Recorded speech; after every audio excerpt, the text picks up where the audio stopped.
Itu betul. biasanya gatal ya, digaruk gitu Ada ya. rasa gatalnya. Dan kadang-kadang juga rasa gatal ini sifatnya subjektif. Artinya pasien begitu melihat kulitnya bersisik, ini kan ada rasa risih ya. Biasanya kan risih gitu ya. Padahal sebetulnya mungkin kalau yang gatalnya normal sih sebenarnya enggak gitu. Cuman karena pasien melihat kok risih ya, akhirnya mulai digaruk, dikuik-kuik. Bahkan kalau misalnya ada pasien yang melihat itu sisiknya itu menempel dengan cukup kuat gitu ya, itu memang sengaja dikelopek sama pasien. Maksudnya dia pengen kelihatannya lebih bersih, tapi padahal sebetulnya tindakan manipulatif seperti itu justru akan memperbanyak lesi yang muncul yang baru. 1-3 menit dulu di awal gitu ya, kita lihat Itu progresnya. harus continue ya untuk penyinaran ini ya.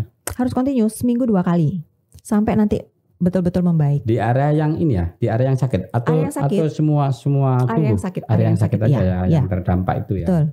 Jadi kita sinarin seperti inilah contohnya ya, di gambar mungkin bisa dilihat juga. Proses penyembuhan dengan penyinaran ini apakah menjadi opsi terakhir dok selain obat-obatan?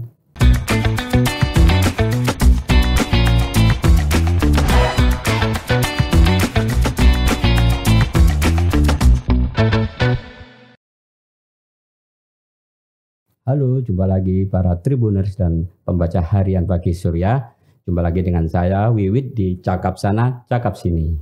Pada kesempatan yang baik ini saya kedatangan seorang tamu, Dr. Fitri Abdul Jawas. Nah, Pak ini kita sapa dulu, Dr. Fitri. Assalamualaikum dok. Waalaikumsalam warahmatullahi wabarakatuh. Gimana kabarnya dok? Alhamdulillah sehat, Alhamdulillah sehat, baik. Ya. Semoga semua Tribuners dan pembaca harian Pagi Surya juga dalam kondisi yang sehat dan yang baik. Amin. Pada kesempatan yang baik ini kita akan membahas sekilas tentang penyakit autoimun psoriasis. Nah, seperti apa sih psoriasis ini? Mungkin orang awam, saya sendiri juga belum tahu seperti apa psoriasis ini. Yang jelas yang sedikit saya ketahui memang ini penyakit ada timbul ruam-ruam atau merah di kulit. Intinya bisa di kulit, di sekujur tubuh ya. Nah, seperti apa ini penyakit psoriasis?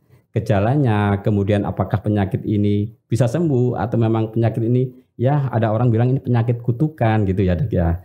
Mungkin Dr. Fitri ini bisa sedikit menjelaskan pengetahuan tentang psoriasis begitu dok. Baik. Apa sih dok psoriasis ini dok dalam ilmu medis atau di kalangan orang-orang awam yang perlu diketahui dok? Ya, baik terima kasih Mas Wid. Jadi saya di sini ya memang bukan mau ngasih kuliah ya. Biasanya sih memang saya tuh dapat materi memang mesti ngasih kuliah mahasiswa itu tentang psoriasis kebetulan. Jadi saya berbagi atau sharing juga untuk para Tribuners dan pembaca harian Surya ya. Bahwa penyakit psoriasis ini adalah penyakit keradangan kulit yang sifatnya kronik. Seperti yang Mas Wid tadi bilang betul bahwa memang gejala-gejalanya yang biasanya tampak pada pasien pada saat mereka datang periksa ke kita adalah ruam yang berwarna merah. Biasanya ruamnya agak tebal gitu dan yang mengganggu adalah karena dia tertutup oleh kalau kita sebut dalam bahasa medis adalah squama atau sisik. Nah sisiknya itu biasanya tebal sekali gitu. Jadi sisiknya itu tebal sekali. Dia bisa muncul di area-area yang biasanya yang mudah mengalami trauma. Trauma itu dalam artian yang gampang kegeser atau mungkin tertekan lama ya, misalnya daerah siku, kemudian lutut ya, kemudian area kulit kepala, bokong itu biasanya sering muncul ruam-ruam seperti itu. Di area wajah juga apakah bisa dok? Area wajah bisa, tetapi biasanya memang itu biasanya munculnya belakangan ya. Awal-awal tuh biasanya munculnya adalah pada area-area yang biasanya mengalami penekanan itu tadi saya bilang, penekanan atau di trauma. Lipatan-lipatan itu ya. Lipatan bisa, lipatan pun bisa. Jadi memang psoriasis itu kan Mas Wid macamnya tuh juga banyak. Ada yang kita sebut dengan plak psoriasis. Plak psoriasis itu artinya lesi atau kelainan kulit yang muncul itu makulanya atau ruamnya itu tuh bentuknya seperti pulau-pulau besar lebar-lebar. Ada juga yang kita sebut gutata psoriasis. Nah, gutata psoriasis itu bentukan ruamnya kecil-kecil seperti tetesan air, tapi nyebar gitu. Biasanya di badan, ya di punggung, di badan, kemudian di anggota gerak juga bisa. Kemudian ada yang disebut dengan pustular psoriasis. Nah, kalau pustular psoriasis itu biasanya bentukannya nanah-nanah. Munculnya bisa di telapak tangan, telapak kaki yang paling sering. Tapi kalau misalnya dia mungkin dibiarkan lama dalam kondisi yang tidak diobati dan mungkin juga ada faktor pencetus, misalnya stres ya. Biasanya kan pasien sakit ya pasti stres ya, apalagi melihat kelainan kulitnya kok tambah merah, tambah lama, tambah banyak, tambah menyebar tuh tambah stres pasiennya. Nah itu akhirnya penyakitnya juga bisa menyebar hampir ke seluruh bagian tubuh. Ada satu lagi yang disebut dengan psoriasis inversa. Nah, kalau yang inversa atau yang intertriginosa nama lainnya itu biasanya memang muncul bisa di area-area lipatan. Seperti itu. Kalau ada tingkatan-tingkatan psoriasis tadi, itu apa berdasarkan ini dok? Berdasarkan tingkat keparahannya gitu. Keparahannya. Bukan tingkat keparahan, tetapi memang seperti saya bilang tadi, psoriasis itu macam-macam jenisnya gitu. Jadi kalau dia plak ya bisa parah, bisa ringan juga. Kalau ringan ya mungkin munculnya ya paling bercaknya hanya 1 atau 2 gitu ya. Tapi kalau misalnya dia tingkatnya sudah moderate atau mungkin stage-nya sedang sampai berat, itu bisa meluas ke area tubuh yang lain gitu ya. Itu apa sih dok? Misalkan kalau boleh tahu gejala awal atau ini penyakit ini psoriasis gitu loh. Kalau orang apa kan mungkin nggak tahu ya, dipikir ini hanya lebam atau gatal-gatal biasa kemudian digaruk. Betul. Nah, seperti apa dok gejala-gejala awalnya itu mungkin? Baik. Jadi sebetulnya psoriasis ini masih diliputi misteri. Secara teori memang penyebab pastinya itu masih belum diketahui. Jadi yang dikatakan sebagai penyebab itu masih dalam dugaan. Diduga ada hubungannya dengan autoimun, ya. Kemudian diduga juga ada hubungannya dengan genetik.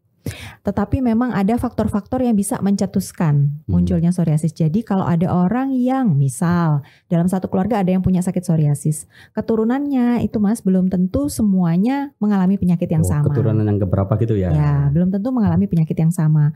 Jadi dalam satu garis keturunan itu bisa jadi sih dia mewarisi istilahnya seperti sel-sel atau gen-gen yang mungkin kalau bisa dipicu itu akan jadi psoriasis. Tapi belum tentu manifest, belum tentu muncul. Tergantung dari faktor pencetusnya. Faktor pencetusnya itu antara lain bisa jadi ya itu tadi stres emosional ya. Kemudian penyakit dasar, misal ada yang punya gangguan metabolisme lemak, kita sebutnya dislipidemi ya, jadi hiperkolesterol misalnya, itu juga bisa jadi salah satu faktor pencetus. Kemudian diabetes mellitus ya, jadi penyakit-penyakit yang memang mengganggu sistem imunitas. Ya misalnya itu tadi ya kegemukan, diabetes mellitus, kemudian dislipidemi itu bisa menjadi penyakit yang bisa mencetuskan munculnya psoriasis. Yang paling banyak apa dok? Yang paling banyak dalam kasus selama ini yang muncul karena apa? Stres? Karena stres, betul. Karena stres pemicunya. Bisa jadi juga karena infeksi bakteri Streptococcus paling sering. Nah padahal infeksi Streptococcus tuh sering kita alami. Infeksi tenggorokan misalnya, flu misalnya. Itu kan Streptococcus yang penyebab yang paling banyak. Karena virus itu? Bakteri ya. Nah itu justru menjadi pemicu yang juga sering gitu ya memunculkan penyakit ini gitu. Kalau faktor lingkungan? Faktor lingkungan bisa. Faktor lingkungan bisa. Misalnya daerah-daerah yang panas misalnya ya. Itu kan biasanya kan psoriasis tuh sering kumat tuh pada suhu dan cuaca yang panas. Agak kalem kalau misalnya musimnya hujan, agak dingin. Itu bisa jadi dipengaruhi oleh faktor lingkungan seperti itu. Kemudian faktor lingkungan yang mempengaruhi ya itu tadi ya stres psikologis, misalnya dukungan dari keluarga, dukungan lingkungan setempat terhadap pasien, misalnya tambah ngelihat pasien seperti itu kok tambah dijauhi ya, pasien akan semakin stres, semakin akan memunculkan lesinya lebih luas lagi. Itu awal muncul di kulit itu berupa merah, bintik atau apa, atau gatal gitu dok? Iya, jadi awal munculnya itu bisa berupa bercak. Bercaknya ya bisa jadi kecil awalnya, bercak gitu kecil, ya, bercak kecil. Kemudian lama-lama dia merahnya itu warnanya kalau digambarkan tuh seperti salmon. Jadi merah ke orange, lebih merah orange seperti itu ya. Kemudian di atasnya ya itu tadi saya bilang tertutup oleh squama atau sisik yang agak tebal. Gitu ya. Biasanya sih muncul bisa jadi di badan dan yang paling sering juga di hairline kalau kita sebut, jadi kulit perbatasan antara kulit dengan garis rambut. Karena kan tiap hari sisiran tuh Mas. Ya, nah, betul. Sementara pasien psoriasis itu sebetulnya sangat riskan atau sangat rentan untuk mengalami trauma. Trauma dalam artian garukan ya, ataupun trauma ringan yang berulang setiap hari, misalnya ya tadi saya bilang sisiran. Pengennya sisir, pengen garuk gitu ya. Maksudnya karena memang ada sih rasa gatalnya itu ada. Tapi semakin digaruk, lesi baru atau bercak-bercak baru itu bisa muncul searah dengan garukannya. Berarti itu juga menjadi faktor penular dari situ ya, bisa ya? yang memperluas, iya betul, yang memperluas lesi, kemudian yang memperparah, akhirnya bisa jadi itu di samping faktor-faktor pencetus yang lain. Misalnya saya sebutkan tadi, misalnya mungkin pasiennya pas lagi musim-musim peralihan seperti ini kan banyak yang flu kayak gitu tuh, biasanya mulai nih pasien-pasien itu kontrol karena mulai tercetus juga gitu ya, penyakitnya menjadi bertambah luas gitu ya, atau konsumsi alkohol satu lagi. Konsumsi alkohol, kemudian sinar matahari, paparan sinar matahari yang terlalu intens, yang terlalu panas juga bisa memunculkan psoriasisnya kambuh. Oh, jadi kalau paparan matahari kan biasanya memang untuk apa ya? Untuk salah satu kita memberikan efek kulit, vitamin salah satu vitamin D. Tapi kalau terlalu banyak juga nggak boleh kayaknya ya. Sebenarnya sih kalau efek itu kan waktu awal pandemi tuh lagi rame-ramenya dibahas bahwa COVID ada hubungannya dengan kekurangan vitamin D misalnya gitu ya, atau vitamin D itu dianggap dapat memperbaiki kondisi klinis dari COVID. Ada jamnya sih sebenarnya, berjemur tuh ada jamnya. Jadi jam-jam di mana kita berjemur yang baik, yang bisa memang akhirnya mensintesis vitamin D alami dari tubuh kita itu untuk memberikan efek terapi itu ada jamnya. Jadi kalau di luar jam itu ya efek merusak dari matahari yang kita dapat. Efek radiasinya yang merusak. Selain ada jamnya juga mungkin durasinya ya. Betul, durasinya juga harus diperhatikan, betul. Nah, ini para Tribuners dan pembaca Harian Surya mungkin penasaran seperti apa sih penyakit psoriasis ini. Gambarannya gimana gitu ya. Kemarin ada gambar yang sudah diberikan, ada gambar foto dokumentasi, mungkin bisa kita lihat seperti ini ya Dok ya, psoriasis ini ya. Nah, betul. Kalau ini sudah terlalu parah atau masih awal ini, Dok? Ya, ini karena kita menghindari kita kan juga harus lega artis, dalam artian secara hukum kita untuk menampilkan foto ini kan harus ada aturannya ya. Ini pasien ini memang yang ditampakkan adalah bagian kaki, tapi sebetulnya luas ini lesinya. Ya, bisa sampai di bagian tubuh bagian atas nih juga ada bercak-bercak seperti ini. Jadi bercaknya warnanya merah orange seperti ini ya Mas Wid, kemudian ditutup oleh yang tadi saya bilang. Jadi ada sisik yang tebal yang menutup. Iya, betul. Itu biasanya gatal ya, digaruk gitu. Ada rasa gatalnya. Dan kadang-kadang juga rasa gatal ini sifatnya subjektif. Artinya pasien begitu melihat kulitnya bersisik ini kan ada rasa risih ya. Biasanya kan risih gitu ya. Padahal sebetulnya mungkin kalau yang gatalnya normal sih sebenarnya enggak gitu. Cuman karena pasien melihat kok risih ya, akhirnya mulai digaruk, dikuik-kuik. Bahkan kalau misalnya ada pasien yang melihat itu sisiknya itu menempel dengan cukup kuat gitu ya, itu memang sengaja dikelopek sama pasien. Maksudnya dia pengen kelihatannya lebih bersih, tapi padahal sebetulnya tindakan manipulatif seperti itu justru akan memperbanyak lesi yang muncul yang baru. Kayaknya mungkin ini sudah agak sembuh kering gitu ya. Kelihatannya seperti kelihatannya seperti itu kan gemes toh kalau ngelihat itu yang ketutupan sama sisik yang tebal tuh biasanya sama pasien tuh jarinya mulai kreatif ya. Akhirnya dikelopek. Kalau yang di foto ini yang diperlihatkan bagian kaki, tapi di bagian atasnya mungkin lebih parah ya? Bisa jadi di bagian atasnya juga ada. Cuman memang kita tidak tampilkan ya lesi-lesi yang lain. Tapi sebetulnya umum kok di badan, di punggung itu bisa muncul seperti ini, bahkan di wajah. Dan juga salah satu yang sering kali kita jadikan sebagai penanda itu yang saya bilang tadi, munculnya di hairline. Jadi perbatasan antara kulit dengan garis rambut. Kemudian dicek juga di bagian-bagian yang tertekan, siku, lutut, bokong itu sering banget. Jadi deteksi awal mungkin bisa diperhatikan di area di area-area mana, iya betul. Area-area yang di kepala, ini perbatasan kulit kepala sama rambut, kemudian di lipatan leher juga ya.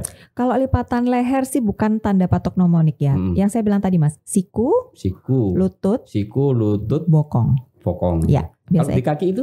Kalau di kaki itu bisa. Ini kan perluasan dari ya. Jadi biasanya initiation atau lesi-lesi yang awalnya muncul itu di daerah-daerah yang tertekan biasanya. Itu tadi. Mungkin setelah garuk sini terus pindah ke kaki gitu mungkin ya. Bisa dari ini situ sih ya? Meluas sih sifatnya ya. Mungkin ya itu tadi ya, lesi awalnya lama tidak diobati seperti itu, akhirnya sistem imunnya juga bisa semakin turun kan, karena bisa jadi karena stres atau karena penyakit bawaan yang saya bilang tadi, mungkin memperberat, akhirnya lesinya meluas sampai di kaki-kaki juga muncul. Itu gejala, kalau kita punya gejala seperti ini apa yang kita lakukan Dok? Sebagai orang awam ini kita harus kemana gitu misalkan seperti ini? Ya, kalau misalnya mengalami gambarannya mirip seperti yang ditampilkan ini. Satu yang perlu diingat, belum tentu psoriasis. Nah ini. Ya, jadi belum tentu psoriasis, masih bisa jadi betul. Jadi bisa jadi juga ini hanya eksim biasa, ya. Karena psoriasis ini disebut dengan great mimicking. Artinya dia bisa menyerupai banyak sekali penyakit kulit yang lain. Gitu. Nah, itulah manfaat atau fungsinya kami sebagai dokter spesialis. Jadi silahkan datang untuk konsultasi, kami lihat gitu. Karena memang ada tanda-tanda khusus pada penyakit yang memang kita harus cari gitu. Nanti kita akan amati di mana-mana aja sebetulnya bercak ini muncul. Tetapi para pembaca Surya dan Tribuners itu bisa mengira-ngira sih sebetulnya. Kan sekarang kan gampang ya, informasi bisa dari googling tuh. Pasien kadang-kadang malah lebih pintar, mereka datang ke kita tuh sudah bawa bekal-bekal dari yang dibaca di Google. Iya. Bisa dilihat, oh kalau saya ternyata betul, kayaknya di kulit kepala saya tadinya mungkin sering dikira ketombe. Padahal sebetulnya itu kan sering gak kelihatan kan Mas, karena kan di kulit kepala ya ketutupan rambut. Padahal sebenarnya itu ada bercak yang merah luas ditutup oleh sisik. Yang tampak memang pada saat sisiran mungkin sisiknya itu rontok, dikiranya ketombe biasa. Padahal sebenarnya itu perlu pemeriksaan. Begitu kita buka kulit kepala, oh iya ternyata memang betul ini tanda-tanda psoriasis. Lihat lagi daerah-daerah tertekan lainnya, yang seperti saya sebutkan tadi, sikunya ada nggak bercaknya, kemudian lutut ada nggak, bokong ada nggak, atau mungkin di area-area lain. Kalau pemeriksaan itu apa sampai dilakukan satu uji lab gitu Dok untuk memastikan? Sebetulnya dari klinis sudah jelas kok kalau psoriasis ya sebetulnya. Kalau misalnya mohon maaf saya bukannya nyombongnya, artinya kita udah sering lihat kasusnya. Jadi kalau begitu lihat kita udah bisa kira-kira oh ini arahnya ke psoriasis. Di samping bercak merah, squamanya atau sisiknya itu khas. Jadi dia warnanya putih seperti disebut white silvery. Jadi agak-agak perakan begitu. Kita lihat aja sisiknya biasanya udah bisa nebak oh ini psoriasis ya. Tapi seperti yang dikatakan tadi kan harus dicek dulu, diperiksa karena memang belum tentu itu psoriasis. Belum tentu psoriasis karena memang ya itu tadi bisa menyerupai banyak sekali penyakit kulit yang lain gitu ya. Silahkan periksa, konsultasi itu nomor 1. Nah kalau seandainya misalnya dokter pun ragu, saya sebagai klinisi ternyata ini ya psoriasis apa bukan, karena bisa jadi penampakannya tidak khas. Nah itu baru nyamar kita gitu, Dok. Betul.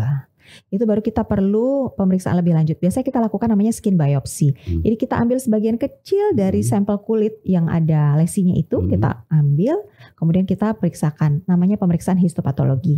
Jadi nanti dari situ kalau psoriasis itu akan memberikan gambaran yang sangat khas, sehingga dokter patologi kliniknya juga bisa menentukan betul bahwa ini adalah suatu psoriasis. Seperti itu lama nggak Dok?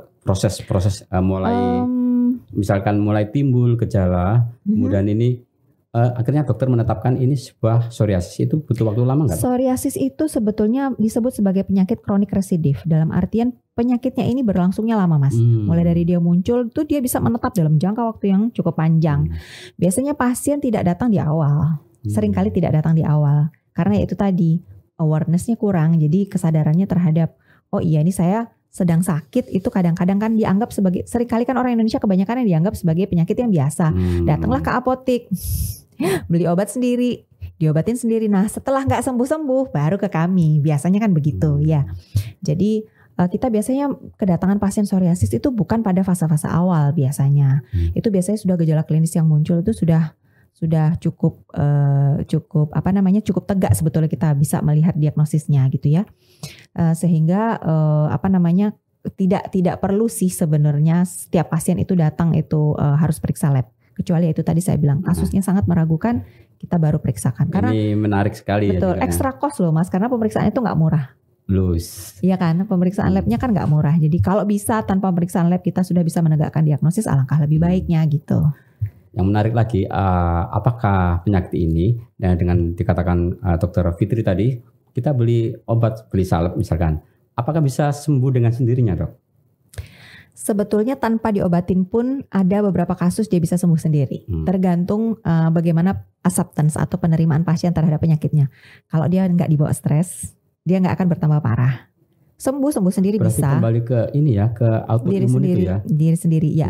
Kemudian bagaimana pasien bisa sebetulnya kan yang paling buruk dari efek stres itu kan salah satunya juga menurunkan sistem imun. Padahal kalau sistem imunnya turun, penyakit ini bisa meluas. Namanya aja penyakit autoimun ya. Jadi penyakit autoimun itu sebetulnya penyakit yang sebetulnya berasal dari diri sendiri, tapi penyebab pastinya tidak jelas diketahui. Jadi sel-sel imun di dalam tubuh itu berontak. ya menyebabkan keradangan yang hebat sehingga penyakit ini pun juga bisa menjadi bertambah parah. Nah, gimana sistem imun itu bisa dijinakkan? Yaitu tadi self healing itu penting. Jadi penerimaan dulu, jadi menerima bahwa oh ya betul saya sakit psoriasis, oh ya betul bahwa stres salah satu pencetus bertambah parah, oh ya berarti saya harus bisa menanamkan mindset baru bahwa penyakit ini bisa kok sembuh asal saya tenang. Itu satu. Tapi seandainya karena memang sifatnya penyakit ini kronis, artinya bisa berlangsung lama, ya datang berobat. Jangan diobati sendiri karena salah mengobati bukannya tambah sembuh, tetapi memang penyakit ini bisa tambah luas gak karu-karuan. Terutama kalau dia kena obat minum yang salah. Kalau hanya sekedar salep mungkin masih oke ya, masih artinya diobati dengan biasanya sih kalau datang ke apotek juga memberikannya ya obat anti radang yang itu lagi lah, biasanya begitu. Bisa sembuh, bisa membaik memang, betul. Tapi ada kalanya dianggap sebagai penyakit eksim, kemudian dikasih obat eksim. Padahal sebenarnya ada obat anti keradangan yang sebetulnya tidak bisa diberikan pada psoriasis. Tambah meluas nanti psoriasisnya. Jadi sebaiknya memang harus periksa ke kami. Itu apa istilahnya itu bisa dikatakan bisa salah obat, bisa tambah luas ya? Bisa tambah luas, betul. Karena memang ketidaktahuan mungkin masyarakat mungkin dianggapnya ini sebagai penyakit gatal biasa atau eksim biasa, kemudian dikasih aja obat ini ya, obat gatal. Betul. Tapi karena ini sifatnya sudah termasuk psoriasis, mungkin bisa meluas gitu ya dok ya? Bisa. Jadi jangan kebanyakan gini, yang dikasih itu adalah obat eksim. Ya, karena dianggap eksim sebetulnya ya, karena salah pengobatan. Jadi dianggap ini eksim, kemudian diberikan obat anti radang. Padahal obat anti radang itu sifatnya imunosupresi, artinya dia menekan sistem imun. Tujuannya supaya radangnya juga bisa dijinakkan. Dikasihlah obat untuk menurunkan sistem imun. Padahal sebetulnya penyakit ini jangan sampai imunnya turun, intinya gitu. Jadi kalau imunnya turun, sakitnya akan tambah parah. Nah makanya itu pengobatan yang tepat itu harus diutamakan. Bagaimana caranya supaya obatnya bisa tepat? Jangan diobatin sendiri, jangan diputusin sendiri. Ini para Tribuners dan pembaca harian Surya, ini penyakit psoriasis ini memang sepertinya penyakit yang gampang-gampang susah ya. Betul. Seperti itu. Kalau misalkan seperti itu, dampak itu apa dok yang timbul setelah kita kena psoriasis kemudian diobati? Apa dampak yang paling fatal biasanya dok? Karena dia adalah penyakit yang kronik residif.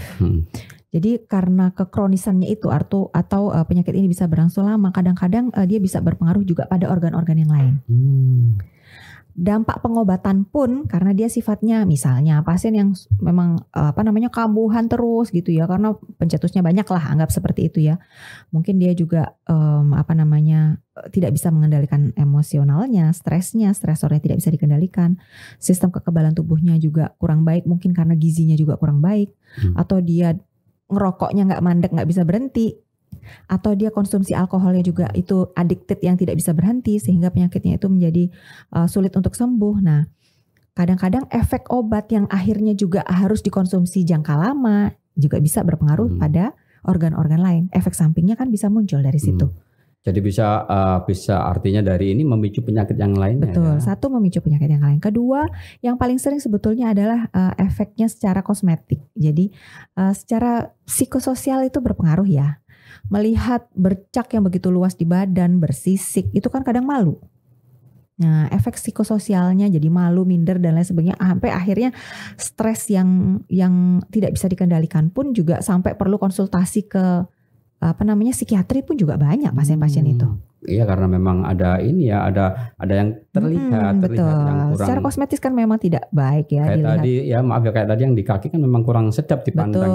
Ya. Itu baru di kaki, belum lagi kalau misal muncul di daerah yang tidak tertutup pakaian ya, misalnya di lengan, kemudian bahkan sampai bisa di wajah, itu kan sangat tidak nyaman buat pasien ya. Maka dari itu seringkali memang pasien yang mengalami stres psikososial gitu tuh banyak kasusnya yang sampai akhirnya harus kita rawat bersama dengan dokter psikiatri itu sering kita rujuk. Kalau Tribuners dan pembaca harian Surya, Dr. Fitri Abdullah Jawas ini adalah salah satu dokter di Surabaya Skin Center di Surabaya. Dok, kalau proses penyembuhan itu sampai berapa lama dok? Sampai sembuh sekali. Lalu seperti apa sih dok penanganan yang dilakukan di klinik di Surabaya Skin Center itu? Baik. Kita itu pertama mengakses pasien psoriasis itu ada stage-nya, Mas. Apakah penyakit ini termasuk golongan penyakit yang ringan atau sedang atau berat? Karena itu mempengaruhi durasi terapinya. Kalau dia ringan-ringan aja mungkin dengan obat oles cukup.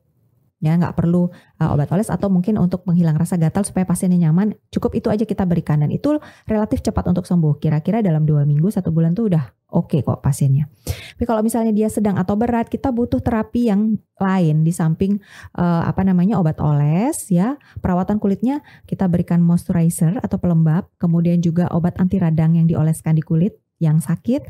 Tapi kalau dia luas kan nggak mungkin kita oles-olesnya sebanyak itu. Jadi kita perlu obat yang untuk menekan keradangannya, tapi bukan obat anti radang dalam golongan steroid ya. Kita biasanya hindari itu. Biasanya kita berikan obat yang mengatur keratinisasi kulit atau mengatur mitosis atau pertumbuhan sel. Karena kan psoriasis itu sebetulnya gangguan pertumbuhan sel juga.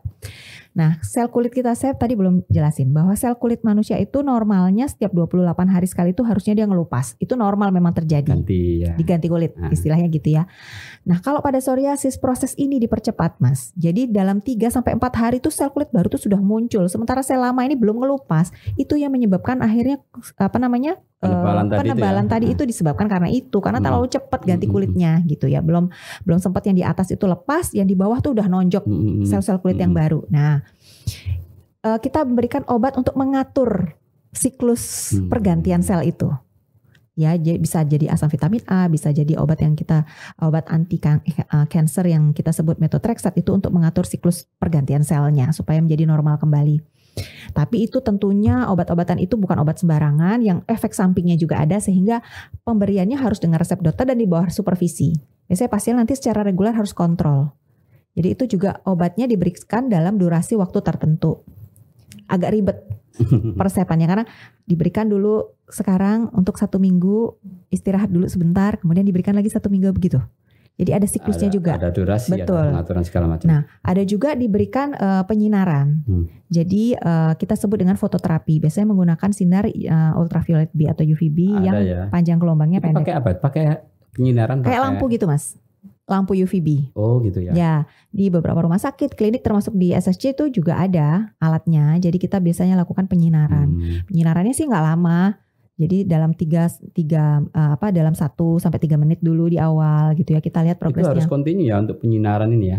Harus kontinu, seminggu 2 kali sampai nanti betul-betul membaik. Di area yang ini ya, di area yang sakit atau semua tubuh? Area yang sakit aja yang terdampak itu ya. Betul. Jadi kita sinarin seperti inilah contohnya ya, di gambar mungkin bisa dilihat juga. Proses penyembuhan dengan penyinaran ini apakah menjadi opsi terakhir, Dok, selain obat-obatan? Salah satu opsi, bukan opsi terakhir sih sebenarnya. Makanya saya bilang tadi itu tergantung stage-nya penyakitnya. Tergantung tingkat keparahannya seberapa sih gitu ya. Kalau dia luas kita nggak mungkin gosok-gosok salep Mas seluas itu ya kan. Jadi kita yang efektif bisa dengan ini, kemudian dibarengi atau kalau misalnya dia udah lebih parah lagi yang satu badan gitu ya, kita butuh obat minum tentunya. Obat minum dalam dosis-dosis tertentu yang di bawah supervisi dan di bawah presepan dokter. Nah, ini salah satu contoh kita melakukan fototerapi pada pasien. Area mata memang harus dilindungi, kita cover dengan Google, dengan kacamata khusus. Jadi area yang sakit itu yang disinari. Itu harus dilakukan seminggu 2 kali. Dan memang terapinya agak panjang sih, bisa berbulan-bulan sih kalau untuk ini. Kalau untuk penyinaran ini. Penyinaran. Ya. Terus sama ditambah dengan obat-obatan mungkin ya? Ya, jadi nanti ada obat-obatan menyesuaikan sih, kan obat-obatan itu menyesuaikan ya. Jadi kalau biasanya sih kita berikan memang kalau misalnya lesinya atau bercaknya itu lebih dari 30% luas permukaan tubuh, memang kita sudah mempertimbangkan untuk memberikan obat methotrexate yang saya sebutkan tadi. Kalau di Surabaya atau di Jawa Timur itu tingkat penyakit ini seperti apa, Dok? Pertumbuhan tingkat sebenarnya tidak banyak sih menderita penyakit ini. Memang tidak banyak, tetapi kalaupun mereka datang berobat tuh biasanya itu tadi sudah dalam stage, ya betul. Sudah dalam stage yang harus memerlukan terapi yang intensif.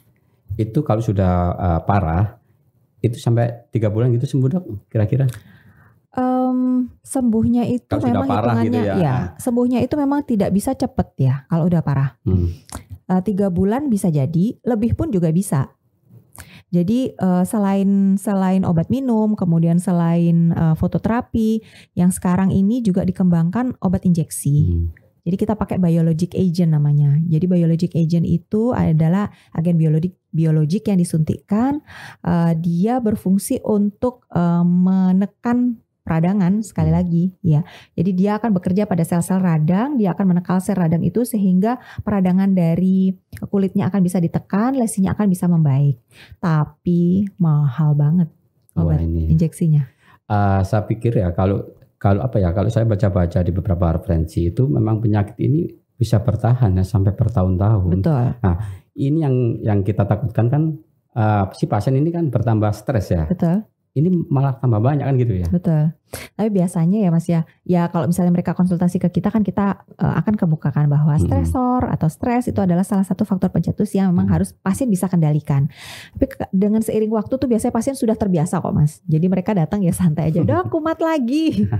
Jadi sudah bisa sampai menerima tadi, sampai tadi melibatkan seorang psikiatri ya. Betul. Kalau misalnya memang pasiennya rodo angel mungkin ya. Jadi penerimaannya rodo angel gitu ya. Jadi kadang-kadang kita bisa melibatkan. Tapi sebagian besar pasien yang datang ke kita tuh sudah karena terlalu sering ya bertatap muka dengan kita karena kontrol bolak-balik kumat tuh banyak kok yang sudah bisa menerima gitu loh maksud saya. Bahkan ada ini ya, ada apa namanya? Ada satu komunitas tersendiri betul, ya. Komunitas psoriasis ini ya. Penderita penyakit psoriasis.